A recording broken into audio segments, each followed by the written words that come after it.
Happy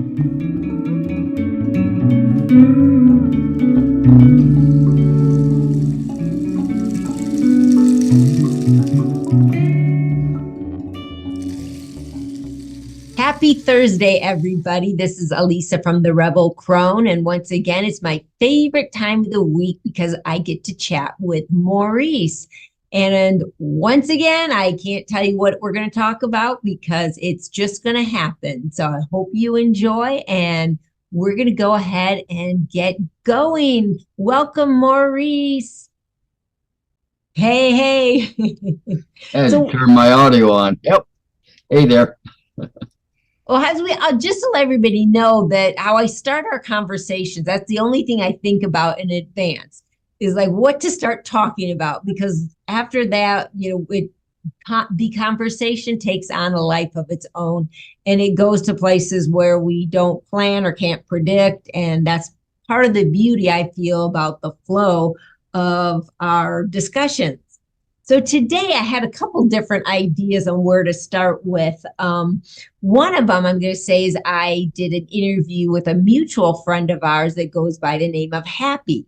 And it was about a week or so ago. And it was about the whole why the earth isn't a round spinning globe. And, Maurice, is so funny because I felt nervous about publishing it. We did the interview when I was up visiting them, up north, and did the interview, came home, did a few little edits. But before I posted it, I got nervous about it because I don't do controversial things. Well, I don't think are controversial things on the Rebel Crone. My message is one of I feel like is like grace, about bridging, humanity and spirit, bringing things together, message of newness and how to move forward in a really, harmonious, centered way as individual, incarnate spirits. So to come up with something like that, which is a very controversial subject, I had a little trepidation about publishing it. But okay, I'm just going to do it and just see what happens. So it's been a great response on it. But I thought that was so interesting that within myself, I was like, oh, yeah, I just don't like to go into the controversial subjects simply because there's so many things we don't know. It's more we know what things aren't, but we don't really know what things are.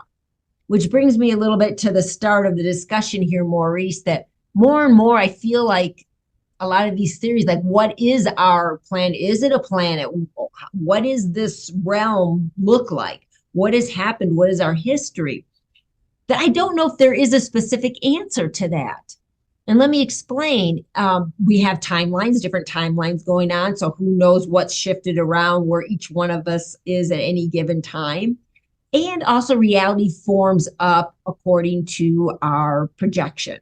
So is there a set thing, or is it just a matter of a group of people or an individual projecting one thing? So it is that for them. And then another people, think something else. So that's true reality for them. Just like in our politics right now, right, Maurice? That It's so real for one person that this candidate is the answer and that's the evil side, or this candidate is the answer and that's the evil side. And I swear to God, each one sees it exactly how they believe. And everything coming into their perceptions, to their senses, supports that decision that they made. So I don't know if you can go on anything with that, Maurice, but that's sort of a little bit of where I am right now about things in general. Wow. I know. That's kind of like a big thing. Because you've been around this, you've been around the block a few times, and you have watched the progression of truth being exposed. Let's put it that way, of truth being revealed, or untruths. Maybe we should say untruths being revealed. That's going on as well. Absolutely. Yeah, there's so many things going on. The way I kind of look at it, Jesus. At whatever level you decide to approach it, you come up with an answer. And depending on who you are, where you're at, is how you determine what is true for you at the moment that you're, traveling within. So the way you interpret it now is not the same way you might interpret it 10 years ago or 20 years ago. And it's the same way with me. And people are at varying levels of observation points. And to, like politics is a really big deal to people. And I can remember back where politics seemed like a really big deal to me now, to then. But as I get older and I look at things, it becomes less important to me. So again, the real answer is it depends on who's doing the observing, what the interpretation is, which is a non-answer in a way, but it is an answer. Mm-hmm. Yeah, that's what I'm really feeling more and more. I mean, politics is kind of an easy one to understand with that, but right. Other controversial things right. that can be a little like we want to believe that the concrete aspects of this world, the cup, the chair, the plant, the earth itself, that it is a set specific thing. Once again, it all depends on what level you're looking at it. What is the right answer for you in that moment, in that space? Because for every one of those questions, there's different levels of answers. Initially it's all real. And then you start finding out, well, wait a minute. Just because somebody's an adult around me, they're not necessarily telling me what I need to hear and or the truth. So that's your first shatter. Initially, you trust everybody for everything because you don't know any better, and they're there to help you, whatever. You don't even think about it. You just do it. And then then you learn that people can be deceptive and that's your life process and all of that. Well, in terms of what you're talking about, round earth, flat earth, whatever the hell it is or not, there's so many levels of that. You get into philosophy, you get into spirituality, you get into religiosity, and there's so many different approaches to the thing. You have to find the one that fits for you, because I don't think there's any one ultimate answer that's achievable for anybody on this earth. Not the ultimate truth. We're not in a position to know that. We're not equipped to know that. Mm-hmm. There are people that would argue with me on that. I guarantee you that. But what can I say? You just have to find what fits for you and go with it.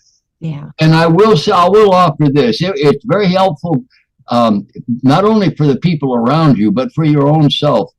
Not to be judgmental of those who choose differently. Allow them the space to do that.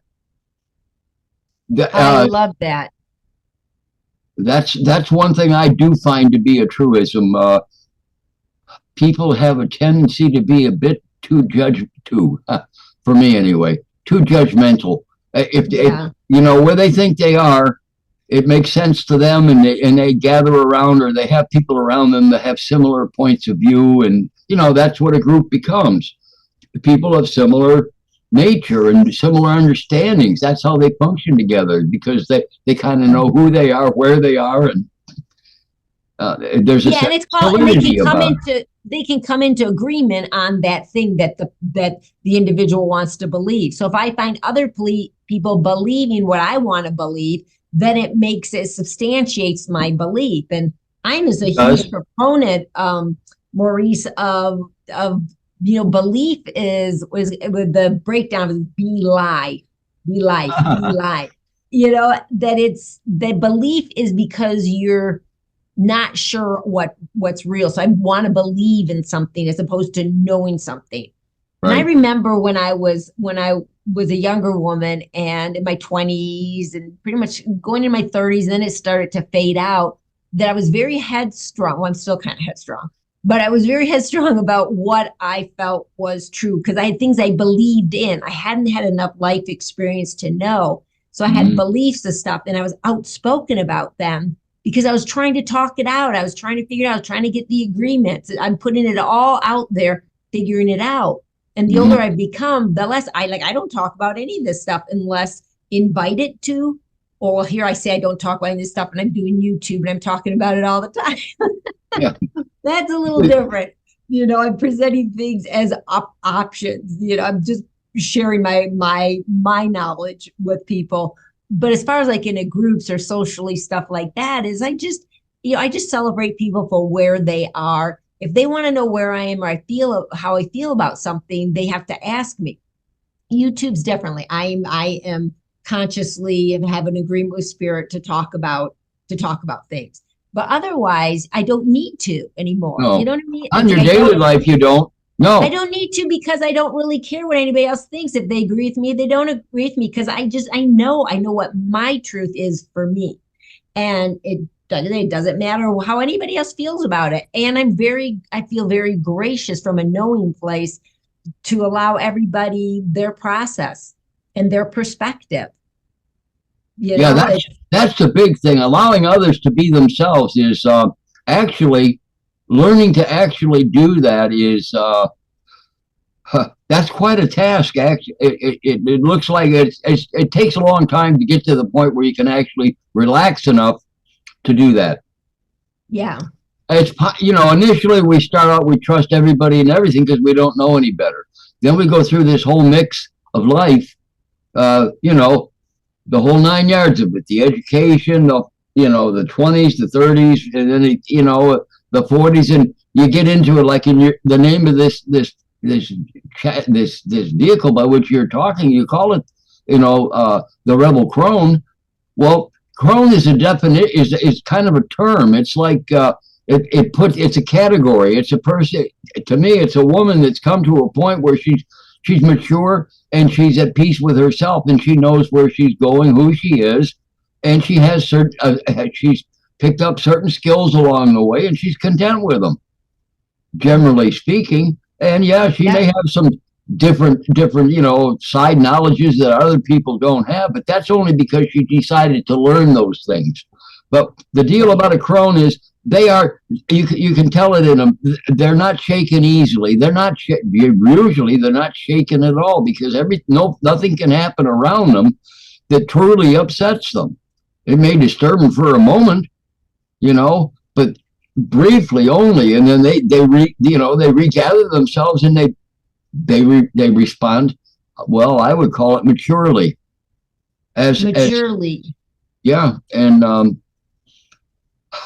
Well, that's a beautiful description, Maurice. I celebrate that, and I have committed myself to kind of almost like creating a goal for women, because the goals that we have as humans in general, and the goal for women in particular, is eternal youth, is still holding on to those, 20s, and when we're very young and all the youthful stuff, like that should be the goal. And I want to create a different goal. That's something that's achieved through time, each in their own time and rightful way, that's achieved through time, through right action, through keeping an open mind, an open heart, doing your inner work and learning. And that is, that's the crone. And I agree. It's yeah, not a 20-year-old that's competing with all the other 20-year-olds for whatever women compete for and all of that kind of men yes, or whatever your preference I wasn't going to is. say it, but exactly.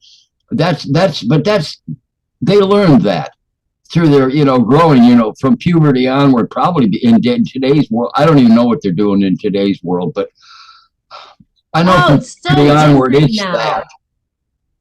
And of course, men are operating on it, men in general, but there's always specific people that know better. There are wise teenagers. I don't meet any of them, but I know in fact there has to be somewhere.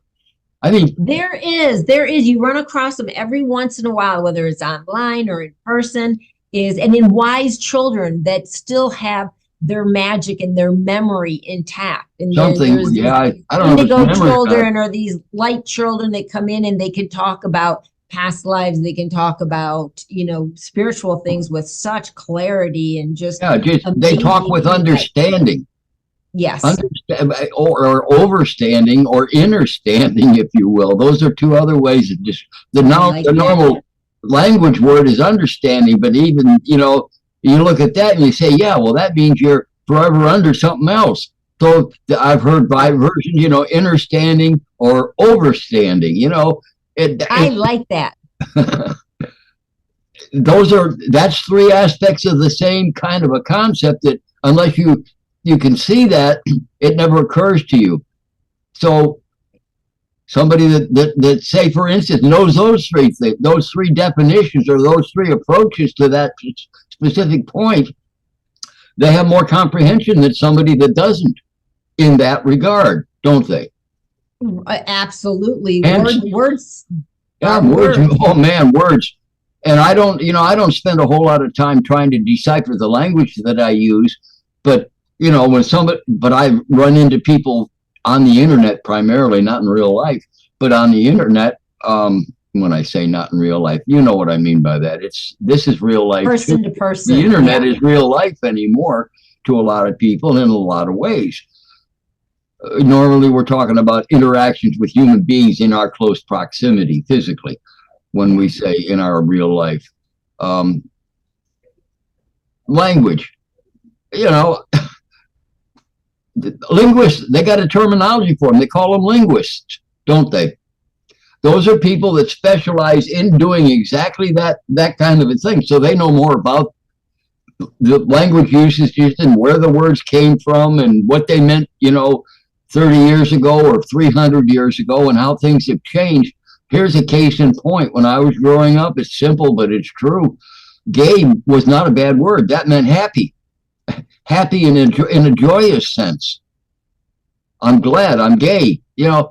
Frivolous, wanting to dance and bounce around and stuff. Well, you know how that word's been turned.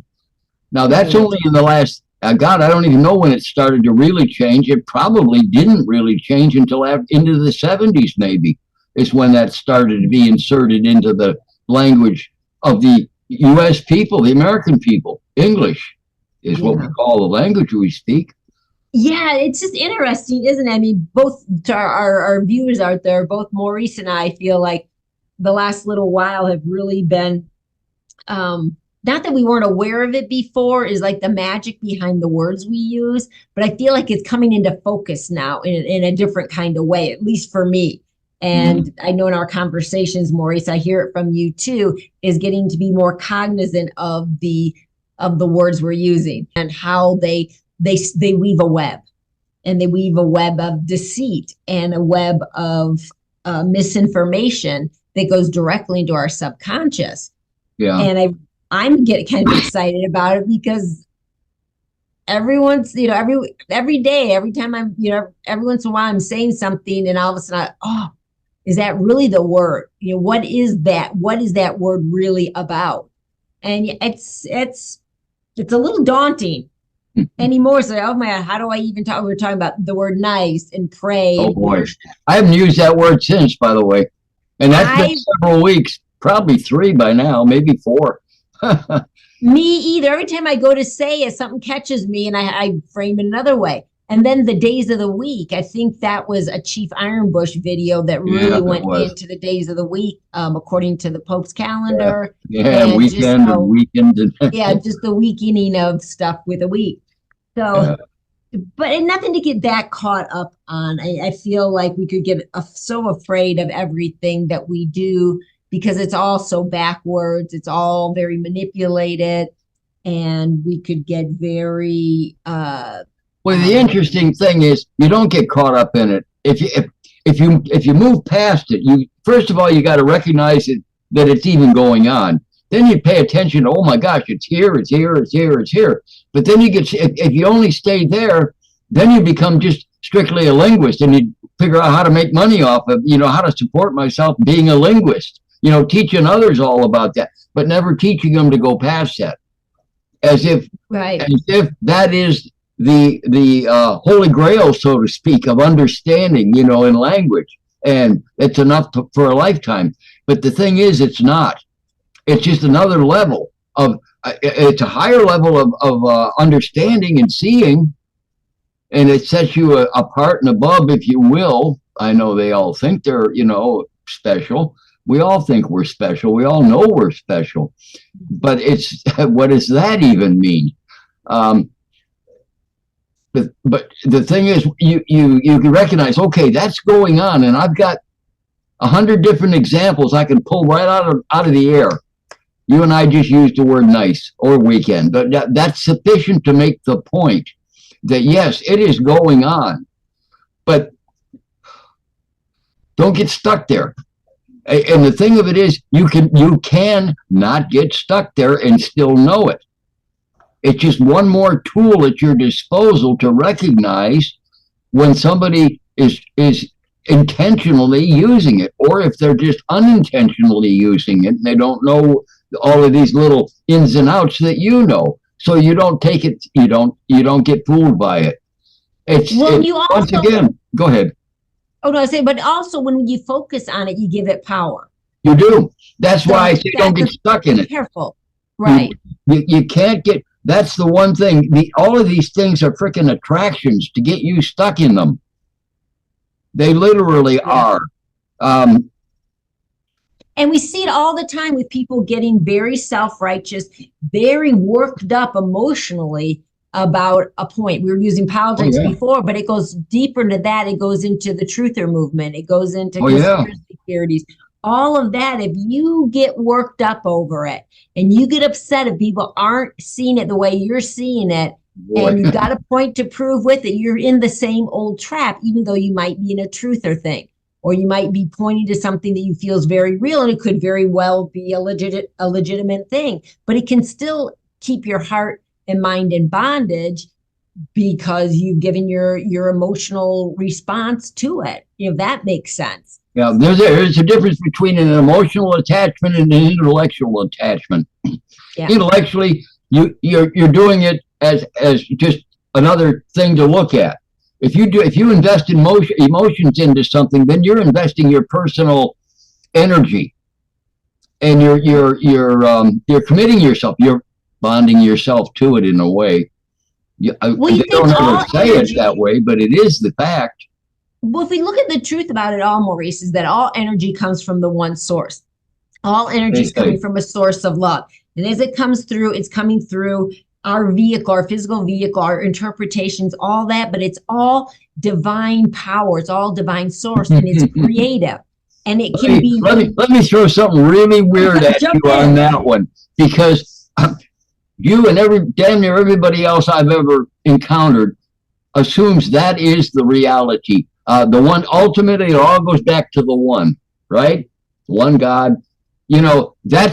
I heard that stated probably 50 years ago by a philosophy professor. He said, you know what that really is? They just got tired of the infinite regression. So they stopped it and called it God. The infinite regression, you have to explain that one. Well, what I mean is, everything comes from something else. So you go back in your heritage, you got parents, grandparents, great-grandparents, all the way back until you get to Adam and Eve. Well, if you just you take the basic Judeo-Christian and Muslim approach, that answers it. No more. But then again, but you find out, well, wait a minute, all these intellectual people like the archaeologists and the geologists and historians that look into things that have been written or found physically, they come up with, wait a minute, we got the earth has got a longer history. So then they go back, and now we're talking, it depends on who you're listening to, you go back into eons, millions of years. And then they say, well, it's 4 billion years. Well, okay, where did it come from? Has it always been here? Well, no. Then our modern version is the Big Bang theory. And where did the Big Bang come from? Well, it came from the one. That stops the infinite regression. Gotcha. The Romans had a different point. I'm led to believe the Romans had a different understanding, that it wasn't just one, it was a group of eternal beings. Mm-hmm. They call them their gods. Right. They even got names for them and all of that kind of thing. Well, that's just as potentially true as only one. It could be that there's a dozen or 1,000. Well, let me just clarify. I'm talking like energies is that there's a source of energy. There is like one energy and is differentiated a million different ways. Now, how we look at that energy, what we want to put on that energy as far as anthropomorphizing it into That's what we do. Good. Into a human entity, one entity, a male, a female, a combination, or whatever. That's like a different thing. Like for me to square, I like to square back to just energy source. So God for me, just energy source, like one thing, we're contained in one energy source. And you said it, we anthropomorphize it. It's perfect. That's exactly what we do. What the hell if it isn't anthropomorphic? Well, then what if it is something completely different than consciousness? I don't know the answer to that, and there may not be an answer to that. But for the sake of what people do and talk about and get a sufficient answer for themselves, they call it God, they call it Allah, they call it Yahweh, they call it a bunch of things. But once again, it's the same thing they're talking about. But it's all sacred. It's a sacred journey of that individual on their path of expanding consciousness, right? And so there's nothing right or wrong about any of it. Does it work for you or doesn't it work for you? I think that's the real for living life. I think that is the point. Is it right for you while you're where you're at? Are you content where you're at? Are you happy, satisfied, at peace? Then you're doing the right thing for you. If you're not, then something's wrong and you got to figure out what it is. Right. And then we go on the quest for more knowledge to figure out, well, what is it then? Because that parameter, that box that I had been, the container of my understanding was, I've outgrown it. And now I needed a bigger container. Right. And normally we go to experts, people who claim to have histories, have track records, they have bona fides that say that they know the answers to the questions that you may have. And that's what we've been doing for the last 30 years in the New Age community, looking around for various people that claim to know the answers to the questions we may have within ourselves. And as long as they answer those, or at least supply what seemingly adequate answers, we follow them until we find out that what they said, that's helped. It might have even been true. It was true for me in the moment and all that thing. But then we said, we noticed they're just preaching the same message over and over and over again. Well, for me, Maurice, what's happened, because that has been, I've been able to articulate that as my journey, through life, is just for what is the higher level of understanding. And every time that I found like the guru or the spiritual leader, and it was like great, opened me up and expanded those borders. But then when I start looking in deeper and you really start looking into the individual, you start to see the shortcomings, and you start to see a lot of times personified through them that is really about the whole of that belief that there's limitations to it. And then it's like, okay, well, I'm going to hang on to the truth I gained from that experience. But now I'm outgrowing that, until finally I had enough of this X amount of years ago, where the message was so clear that it's within me. Everything is within me. And I've been doing the inner journey, but I was still looking outside of myself. I find the thing outside of myself and then I'd internalize it. Find it outside, internalize it. Now I'm looking at, okay, internalizing and bringing it forward. Internalizing, bringing it forward. What's the message? That's what I'm speaking from a crone position, is what is the wisdom voice coming through me? And I share that. If it works for someone, great. If it doesn't work for someone, great. I don't care. I'm doing what I'm doing authentically. And it has a place, and it's going to touch people's lives in the measure that works for whoever. So there's a lack of attachment with it, but it is so true, is that whole the whole understanding of stuff is just to be like gracious with people on their path. Be gracious with yourself. Be gracious with the mistakes that I made that seemed like a mistake only because at some point it reached a limit and something was revealed from it. But at first it wasn't a mistake. I gained certain things, and then it's like, oh no, onward. Well, that's the learning process. And we're kind of describing, and people know this because they're doing it every day. They've been doing it all of their lives. All we're maintaining is there comes a point where you stop the perpetual search and you rest in where you're at, in confidence and in knowing, and that we're both maintaining the same thing. It's when we recognize the validity of the inner voice over the external voice, and they're similar, but they're different. And there is a difference, and you know the difference. And am I going to tell you what that is for everybody? No, it's an internal thing. It's unique. Yeah. And it is. So there is no answer. There is no program to tell you how to get there. All I'm saying is it can be done. And how do you do it? You start allowing, you start looking, you start inviting it in, or acknowledging that it's always been there, but internally you know it. Women call it intuition. Men do too, because that's what women talk about all the time. So we talk about what you guys talk about. So it's understandable to everybody. Yeah. It's more than that, but it's a word that describes it. It's more than just a feeling. It's you just know it when you know it, and it's not a doing. It's a happening. It's a happening. It's a being happening.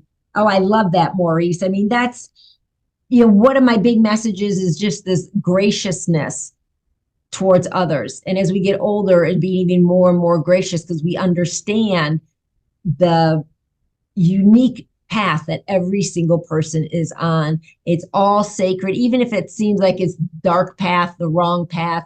They're just they're figuring it out. Sometimes we have to have a little more pain in a certain area, right? A little more pain in not taking care of ourselves, or a little more pain in the relationship we choose, or a little more pain in the idea, the concept that we're going for. And then at some point that, okay, well, that's enough. That's not working. And then we're open and ready to expand. It's a beautiful thing. But we get so judgmental, and we're going back to the whole thing with truther movement, conspiracy movement. I want to kind of focus on that a minute, because I feel like there's a lot of traps there, because so much of it is important. And it's important to have the covers being pulled back, the curtains being pulled back, to see who the great Oz really is or isn't. What's isn't that true? Magic game going on there. That it's important to see that, but then it's important to keep going from that. I think a lot of people get stuck in, because they emotionally get stuck in not just intellectually, but I think the component that really hooks them into something is the emotional aspect of it. Where they're getting angry about something, like people. Well, that's the judgmentalism that you're talking about, or we're talking about. And you're right. It's yes, it can be defined as an intellectual kind of a thing, but it's a felt thing. When you get judgmental about somebody's position, they're wrong, I'm right, and that becomes a different right and wrong, especially in approaches to a situation. The more accurate way of looking at that is, did they do it efficiently or inefficiently? And then there's no emotion involved in it. It's just did they succeed, minorly succeed, or did they fail, or did they do a half-assed job? And how could they do it better? And that's where what we call wisdom sometimes comes into play, because you can see that if they had gone this way, they would have had a better result, a more gracious result, if you will, for everybody involved. Yes. That's hindsight is 2020, right? That's where that all comes from. And I know there's some things, but that's like a whole other discussion of going back and repatterning the past. Yeah, right. Really getting in another rabbit hole, I think. Aren't we, though? Ultimately, wisdom is right action always. It's right action always. Exactly. That's the thing. Right. And where does right action come from? That's something that comes from within. You know it or you don't. Yep. And right action for me may not be right action for you, based on our level of consciousness and our level of understanding. So it's where we're at. Yes, exactly. The 4 agreements of doing the best you can every day, every moment. Exactly. And the best I can. One day is different from another day. One time period, another time period. Yep. And you know what? I said this once before to you. I'll say it again. Judy used to tell me, It was. I'm sure she learned it at some wisdom saying from whoever was around her that was she was impressed by. But it's true. She said, "Be the best person you can be, always, every day, all the time." Well, I don't walk around with that kind of a, oh, I got to be this. Am I the best? I don't question that. I finally, and that was news to me when I heard it. I hadn't thought of it that way before. And I said, well, that makes sense. And you know what? That would probably work. So I tried it and it seemed to work. Okay. It comes to a point where you don't even think about it. You just are that. Well, it comes to a point for me, so I was really, while you're talking, I'm also processing what the application is of that in a day-to-day situation, in our lives. Because right action, there's a knowing, as you develop a finer tuned knowing, inner knowing of who you are, your inner knowing be built on the platform of having what you say, acknowledged your intuition, whether it's gut intuition, heart intuition, mental or mind intuition, whatever intuitions, that you honor those, so your knowing or that increases. And as you, okay, let me reframe that. Back up and start again. Let's back up and start again. I'm off the thing. So that'll get cut out. Let it go. What the hell? Anyway, what I'm trying to say is that right action for right action's sake is an ever-growing thing and an ever-changing thing. The practical application of that is because our internal barometer has been nurtured and grown so that we can be more in tune with what the right action is, right? Because sometimes people, they're not that in tune with stuff, so they can go into a room and just, blah, blah, it's a bowl in the china shop. And they just, over all the little delicate things working out. Whereas you become more fine-tuned to things, you can walk into the very same room, same situation, and you'll go, maybe I just need to be quiet and sit in the corner. Maybe because you're finer tuned. So the right action, maybe coming in and saying whatever, or it may be being very quiet. It just depends on our level of sensitivity. As an example, what would right action be based on minor connections? Does that make sense? It does. Get that out? I could speak intellectually in terms of, what I've read from intelligent people, wise people even, that have written books and things like that. But I think for the purposes of this exchange between you and I'm sharing more personal experience, speaking from what I have seen, what I've learned, and rather than quote this person, that person, or the other person, to give credence and credibility, I will just speak for myself.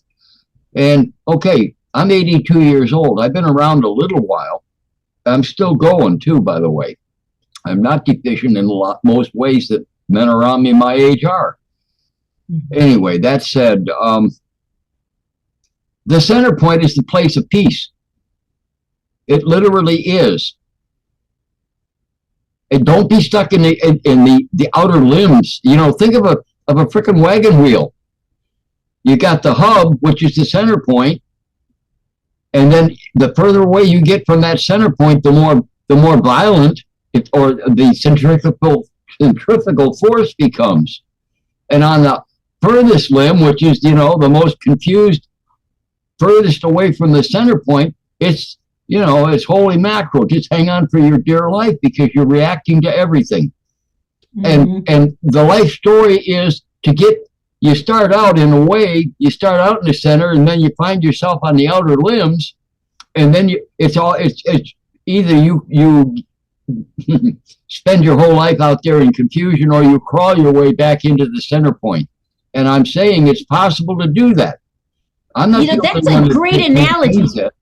Maurice has such a great analogy because the outer edge of the wheel, right, is where the rubber hits the road, so to speak. That's also true. That is the interface of the world. That's the outer part of you that's, interfacing with people, interfacing with things, the circumstance, that's the rubber hitting the road. And if you think all of who you are is based on that little outer red, edge, then yeah, it's bumpy. Then you get It kicked sure as hell around is and bumpy. yeah, it's Yeah. always bumpy.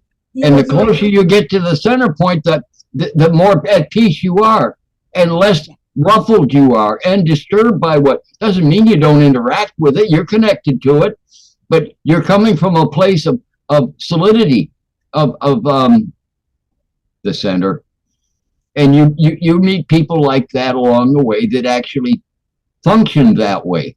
And connected to there's just source. something about them that's different, isn't it? Yeah. It's true. So let's like we take that same. I think that's such a good analogy as the wheel. That the truth or conspiracy stuff is that it's great to understand that that road you thought you were going over and it looks exactly like this. That is not really that. It's just an illusion. It kind of looks like something else. Mm-hmm. So you feel like you get the rug pulled out from underneath you, i.e., that you thought this is what the terrain looked like. It got pulled out to reveal something else, right? Which is a good thing, but it doesn't, the journey is the journey back into the center. It's not getting stuck on what that wheel's hitting now.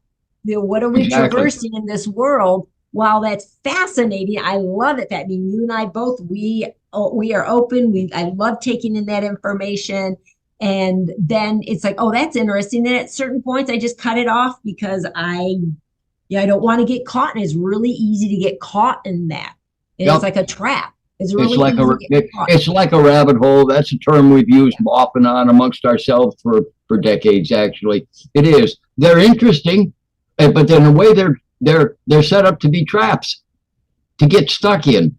And once you move away from that particular trap, if you will, or rabbit hole, then you find yourself a little bit closer to the center of that wheel. You're not there yet, but you've learned that you've learned for sure it isn't the rubber hitting the road as the only thing going on. You move past that. That is what the truther movement has been good for. It's to break that solid outer rim and let people know that is not the only thing. And here's some evidence, some proof, some intellectual proof, because that's where people are generally functioning at. And they say, well, damn, that makes sense, and there must be there, and then it's maintained all over the place that there's more to be known about that. So you go down those channels, and as long as you don't get stuck in them, the inner journey continues to where? To that center point. If you get diverted and stuck in one, then that's as far as you go. Doesn't mean, you could live a whole lifetime in any one of those levels. You can live it on the outer rim. Again, using that analogy. And we see many people, we've known many people that's where they were and that's where they stayed. The high school boy. Here's a simple example. Everybody grew up most everybody went through K through 12 and they had high school football teams. Well, we all know the story of the guy that was the quarterback, and he's 45 years old, and he's still in his mind's eye, he's the quarterback.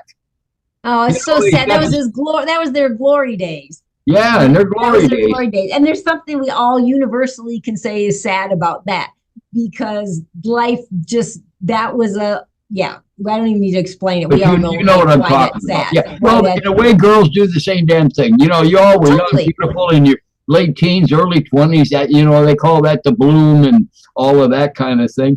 Well, when you find yourself in the 30s, holy shit, I think you're still freaking beautiful. But you don't. You're already questioning I got a gray hair, or I got a line here, and all that kind of shit. Well, that's just holding on to a past that's already gone. That's another way of looking at it. Well, that's another a thing that we're being fed is an unrealistic, not even unreal. Well, it is unrealistic, unreal. Let's just say unreal standard of what it is to be a human. It goes back to what you're saying as far as a crone. It's equal for men. It's different, but the world is wanting to create us, is to trap us in this lament, this constant lament of what would have been, as opposed to being now and present. Because that, as we all know, is the PowerPoint. That is the PowerPoint that you can travel. That's the point that you can travel the inner spokes of the wheel, right? Is the now. That's the only place that's going to get you moving towards the center. But as you're talking, I don't think there's ever a center. I think as opposed to a center of a thing, you take it three-dimensional, it just goes on that journey. That's the spiral business. Yeah. And you're right about that. And I didn't get that far, but yes, that is correct. It's an upward, upward. That's the way we describe it. It's a rising of awareness, consciousness. It's a quickening. It's a higher, things vibrate higher. They start vibrating into other realms. Obviously, and I agree with that. It is. If you don't have a hankering, if you will, to pursue that path, you never will. But you'll never rise. Some people don't. And a lot of people don't. And I know people that don't have that. Yeah. It's not for us to judge them. We just have to accept them for who they are, where they are, and know that. So we're not caught into their game or dragged back down into it. And that's part of being wise, knowing the fucking difference. But don't get emotionally involved in it. Yeah. Because once you do that, that's that energetic thing that's an attractor too. It's it really is a strong thing. And then get sucked into that all the time too, because they don't know how. They just don't know.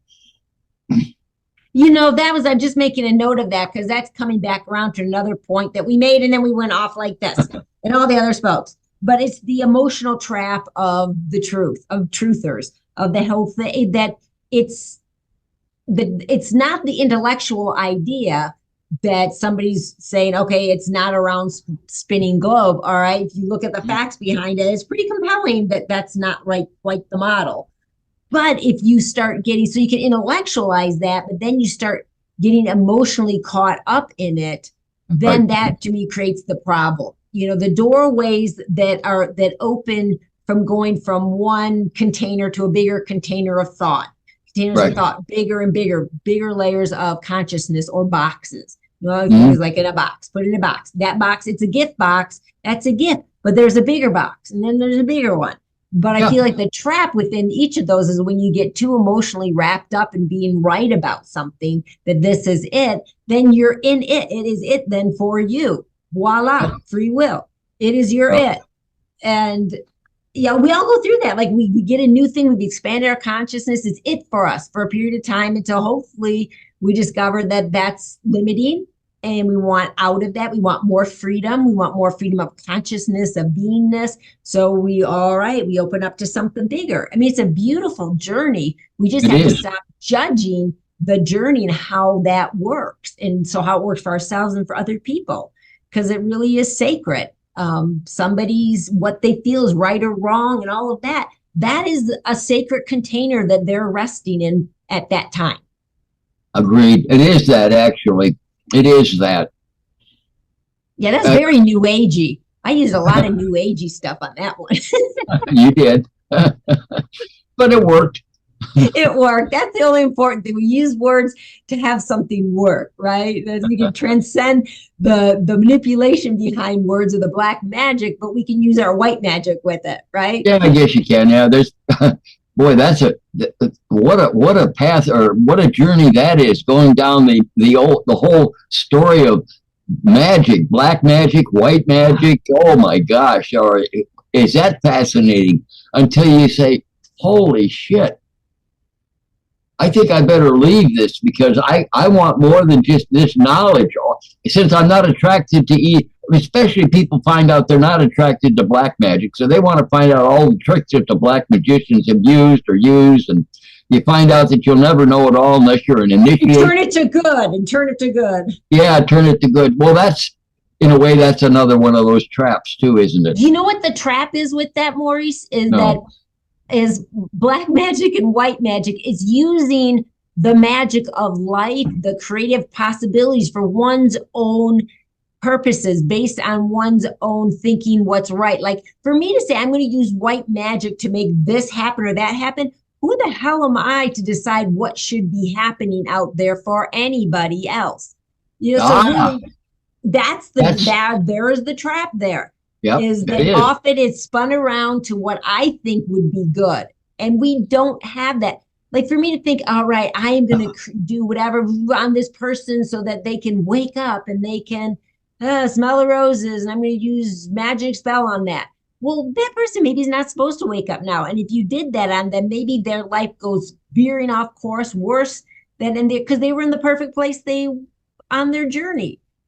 For There was example, a movie, probably it goes back at least to the early 90s, and it might have come out in the 80s.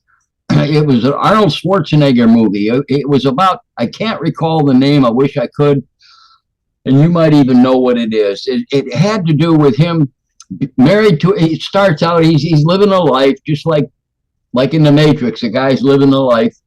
And he goes in and he's living in a futuristic society where they can, he goes into a doctor's office of some sort or other, and they plug him in and he goes into a dream state for some was reason. that Total Recall? That's it, Total Recall. Thank you. All right.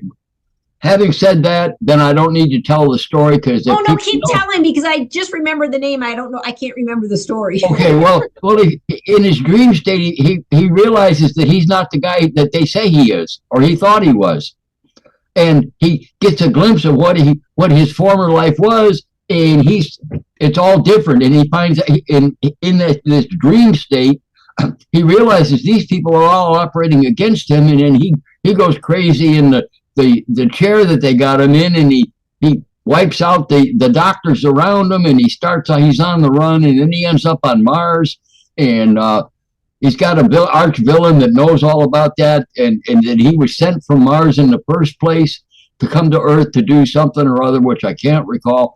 The point is that you got the big boss, and then you got his visible boss. You know, the guy that's really in control is telling his underling, who the rest of the world thinks is the top guy or top enforcer, maybe. They might know this other guy exists. Point being, there comes a point where he made a decision to do something and he's reporting back to the boss. And it was the wrong thing as far as the boss was concerned. He looks at him in the coldest stare and he says, "You don't know enough to make a decision." Which is the real position of where we find ourselves on this journey as it relates to judging somebody else. We don't know enough to judge them. All we can do is see, do they fit with us or not? And if they don't, let them be and let them go. Yes. If they do, then so much the better for both of you, because you can continue to grow to the degree that you're going to grow together. And then if it becomes an issue, then you can leave each other or leave exactly. And then you make way for somebody that's more compatible or can help. Exactly. That's what I've noticed. There's always more, no matter what. Yeah.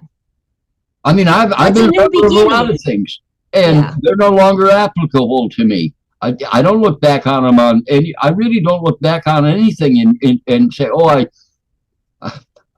yes, I made mistakes along the way. I had things happen to me that I had to deal with, but I don't look back and say I hate this. Hell, I was in the military. There's a whole 4 years of experience right there. I never go back to that. I can, but I don't do it. I was in college. I was in several colleges along the way, and there's experiences, positive and negative, and all of that. Yes, I went through K through 12. And I had, more than a few jobs along the way, and I was good at most of them. Well, all of them, actually. But the point is, hell, I'm not there anymore. Yeah. I'm here. So that's what I'm personally speaking, I'm dealing with what's here. That's sufficient for me at the moment. And hopefully it'll continue to be that way because it's pretty freaking good. I hear you on that one, my friend. It's it all, once again, there it is. It's just coming back centered right now with who you are. The past is the past. It's gone. It's a vibration that's gone. It only lives if we keep it alive. And then we've got to ask the questions, why am I keeping it alive? Why am I focused on it? What is it still feeding me? What is it still trying to tell me? You know, all of that. That's just any kind of like parameters around our boxes. It can be this living in the past, projecting into the future, getting upset about whatever. These are all like spiritual. They said a biofeedback. Well, it is biofeedback. It is telling us, giving us clues as to our state of consciousness and what we've accepted, that maybe it's time to let it go. it's not feeling good. I'm not fitting it anymore. And, you know, Not giving it emotional energy. and not giving it You emotional energy. always remember aspects of your past, whatever you've done for however long you've been around doing things. And they're just like I went through a small litany of things without saying everything. And you can say the same thing because you were doing this, that, and the other thing. And when you were doing it, that was your life. That was you at the time. But that's not you now. But you can go back in your memories and recall them and speak of them. But you don't have nearly the emotional commitment to them that you had while you were in them, because that was your life at the time. And just like it is now, you are where you're at, and you're doing that as fully as you're capable of doing. You're allowing yourself a great deal of freedom to breathe within the area that you're at. Yes. You are allowing it. It's not being granted to you. You're claiming it for yourself. That's part of the understanding. It's part of it's also taking responsibility for who you are, where you are in the moment. That's taking control of your own life, as opposed to reacting to everything around you. I'm doing this because of that, because of this, because of the other thing. And because of the bumps on the road, because of the tires in the road, we're feeling all that stuff and blah, blah, blah, blah. You know, it's, yeah.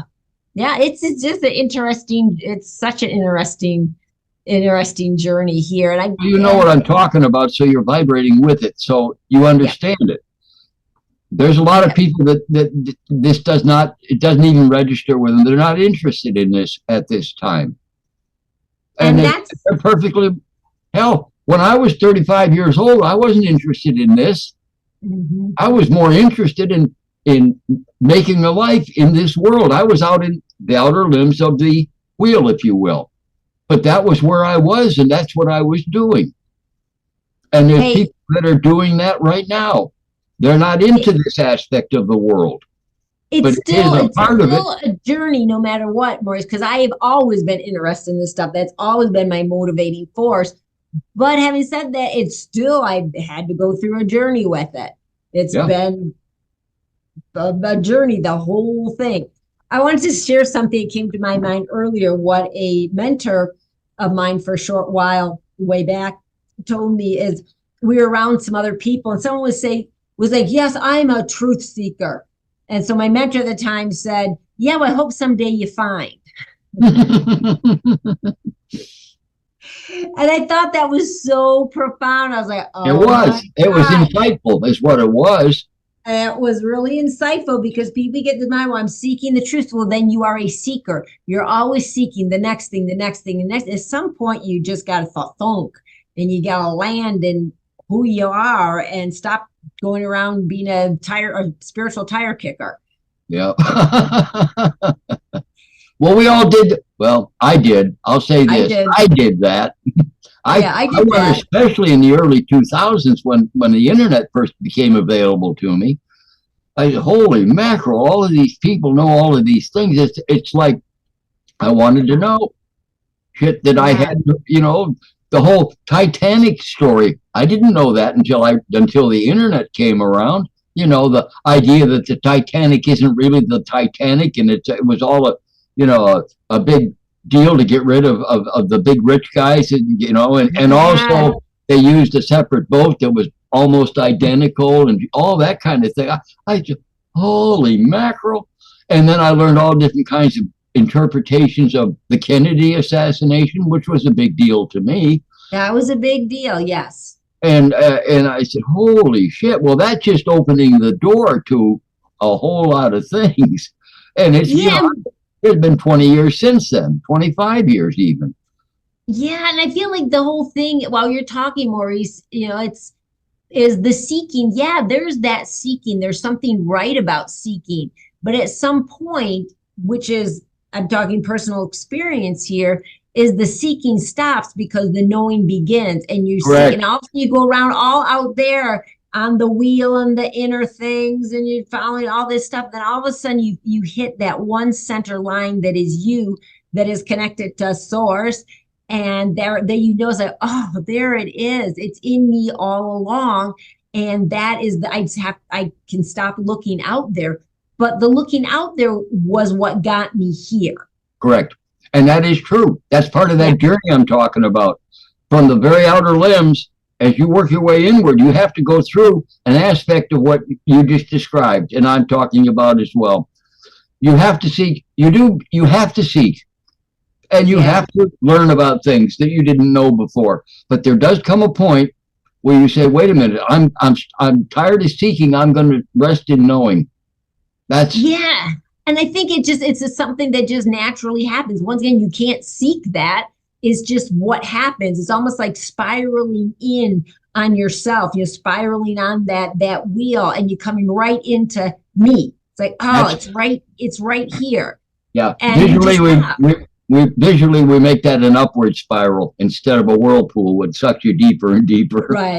Right. But just the knowingness, like the seeking out there, that it comes in, and if somebody, I don't know, there's so much more information out there now, as you were saying, Maurice. There's just so much out there available, like on the internet, but also available in the ethers. The ethers are just thinning, however you want to, analogy you want to use there, but there's just more information out there as consciousness has grown, expanded, and there's more available. So it seems like maybe that journey is going to be different now for younger people, that there's not all that seeking that has to happen, because what's on point right now, I feel like, with expanded consciousness is the inner journey. So that's the buzz now, and it's an accurate buzz.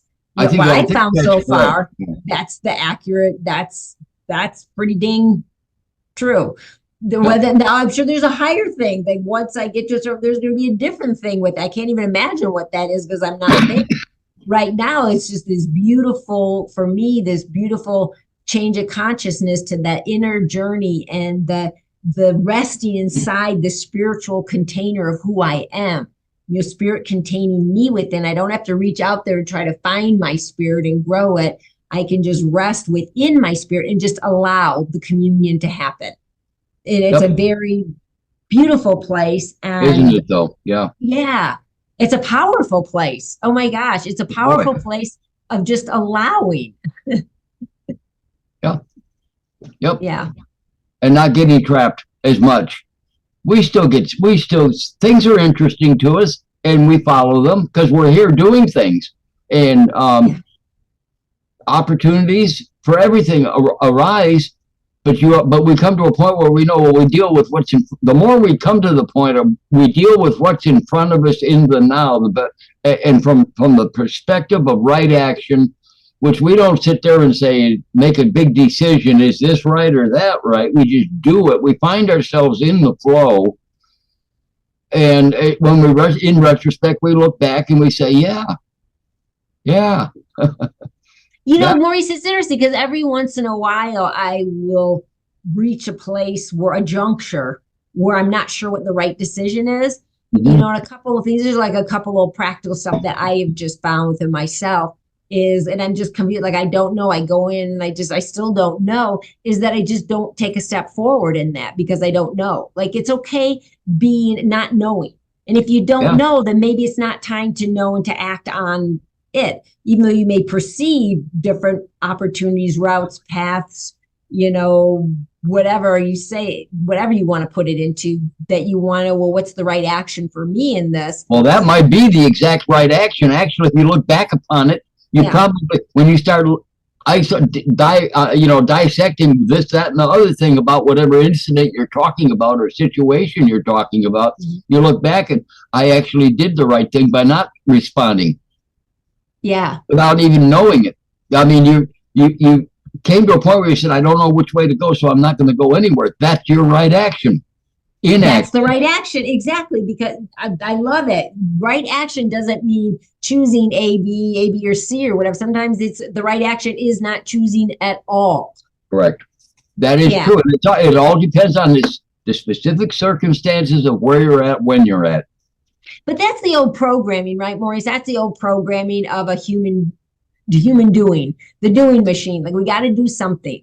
We got a choice. We got to do something about it. Do. And sometimes it's just B, and not sometimes. It's always should be B. But it's, So I like that. That is something that's, I think, is very helpful to articulate. Yeah. And actually, being doesn't mean inaction. We're here to do things, but doing is a result of beingness, not the other way around. You don't do things to become a being. You be a being to do things. It's right, where because you are that. You are that. You know that. That's that difference of, well, how do you know that? Well, you can't describe how you know it, but you do know you know it. Yeah. Yeah, absolutely. And that's an internal decision within the individual. And most people don't even begin to ask that question for a very long time in their life, if they ever do. But when they start asking that question, then answers start coming to them. That's been my life experience anyway. I agree. And I have to I was like making little notes here because there's such good points that we do that inspire me to deep dive and maybe do a little separate video on to explain it, take some time to draw it out. I really want to work with that whole wheel image because I feel like that's very, very helpful. You know, sometimes the imagery is helpful. That's why I've been doing some of my videos with my high-tech whiteboard. Hey, those are good too. You did. I did watch them. I've watched all of your videos, the shorts included, and they're good. They really are, and they're appropriate. But they're not appropriate for everybody across the board. But they are appropriate for the people that do listen. Well, thank you, Maurice. I deeply appreciate that, and I just feel like making things simple. The world tries to make stuff so complicated, and you know, you have the philosophical studies, and everybody gets in their mind and all this, you know, trying to like just make. But let's just make it simple because really the design of who we are is simple as human beings. It's a simple design. The connection's simple, and if we can simplify it and understand, I mean, I feel like that's my gift and my. Because I like things, I like to understand things, and I can't if they're complicated. I start spinning off, and then I can just feel I lose my center because I'm spinning off in concepts. Yeah, and you find yourself my mind's going. You find yourself ultimately in a point where you don't know where you're going, and then you start. If you continue down that path, then you get hooked onto somebody that knows more than you, and that's a trap too. Right. And the mind is a wonderful tool, but it's not the God of self. No. The mind is a tool, not the boss.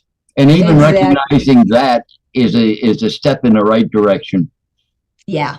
Yeah, it really, really, really is. And this is speaking from a woman with a strong mind. And as my mystic mentor, the past year I worked with her, she was always like, Elisa, dial it back, you know, as I get into my mind and creating, I go out there and stuff. And it's really exciting and fun for me, but it's just, you know, it's spinning out on stuff is just get back into that center.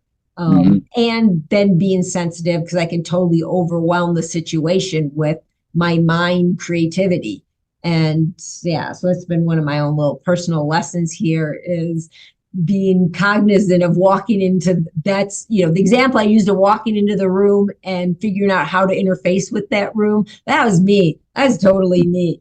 You know, as I was younger, I would just come in and not with no sensitivity to what was going in around me. And then developing more and more sensitivity, right? You know, the proverbial room, the literal and, you know, metaphysical and the also actual room. Well, one thing I noticed too, you tend not to be so focused on being the spotlight. You become more inclusive and reclusive at the same time. Yeah. You don't need to shout, look at me, look at me, look at me anymore. You rest in your own power as opposed to trying to force it on others. And that's youth. A lot of that's youth. You know, just the bravado and the ego, and they're trying to figure it out and, you know, looking for outer validation. That's exactly right. They're looking for validation. And why is that? Because typically the parents have never given it to their children. They didn't know how to do it because they were never validated. So they don't know how to validate. So it's can be a soul wound, a wound deep in our hearts, It could be. Yeah. of that. And a lot of people, I think, walk around with a lot of those type of wounds where anytime we're looking outside of ourselves for something, it's based in a wound. Misunderstanding, a hurt is something that happened, and that's the eternal or the internal journey, is being honest to look at what happened, what's in there, how can I shore that up, how can I heal that. Well, yeah, that is true. Rather than go down, what you said is accurate. I don't need to go any further than that. I'm thinking of things. So, well, I think we've been talking about an hour and a half now. We're close to that, and I think we have a nice little presentation, nice little discussion that I am good with. Are you good with it for today? Mm-hmm. Yeah. I mean, hopefully people like to watch it. They do, and there will be more and more as time goes on. We're planting our seeds and establishing a foundation, and I know it's very much appreciated, and that I too hope that it's just the blessing increases with it, and in whatever its measure is the right way or not. The thing is, people are worth more than they think they are. Yeah. They really are good. If they want, they are good. They're confused and in turmoil a lot. Yeah. And what we're talking about is that's not a perpetual forever position. It can be, but there's ways past it, through it, and beyond it that are much more peaceable within and without.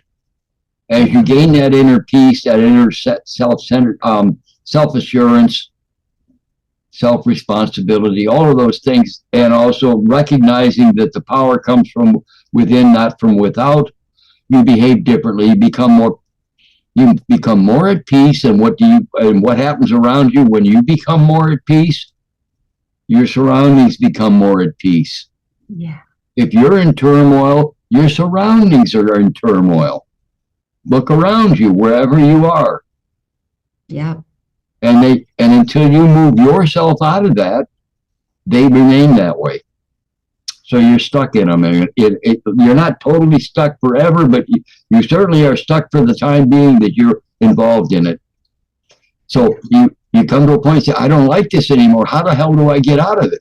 Well, there are ways. And you and I are talking about ways from, again, you're in your 60s, I'm in my 80s. We spent that amount of time getting to where we are, so we can say, well, at least as far as we are, we found this to work. Mm-hmm. And then we're sharing it from where we are, not from where we're going to be 10 years or 20 years down the road, but from where we are. Yeah. We've learned to pause and take breaths. Mm-hmm. We have done that. And we find that that works. That works. If nothing else, it works internally and emotionally. It takes the immediacy out of situations a lot. There's times when you gotta act immediately. Mm-hmm. But you do that, when that happens, you do it without thinking anyway. It becomes well, it's right action for right action's sake, right? It is. That's exactly right. And right action doesn't come from thought, it comes from beingness. Yeah. Yeah. Well, that was a great summary, Maurice. I have nothing more to say because I think that wraps it up beautifully. Okay, good. Okay, so I'm just going to sign off, and then I'm going to stop the recording, and then we'll chat for a minute here. But I hope you all enjoyed this special time together, this week's topic and topics, because there's many topics, but as we know, all things are connected, and it's beautiful to kind of do this dance with you once again, Maurice. So until next week, everybody, peace from within.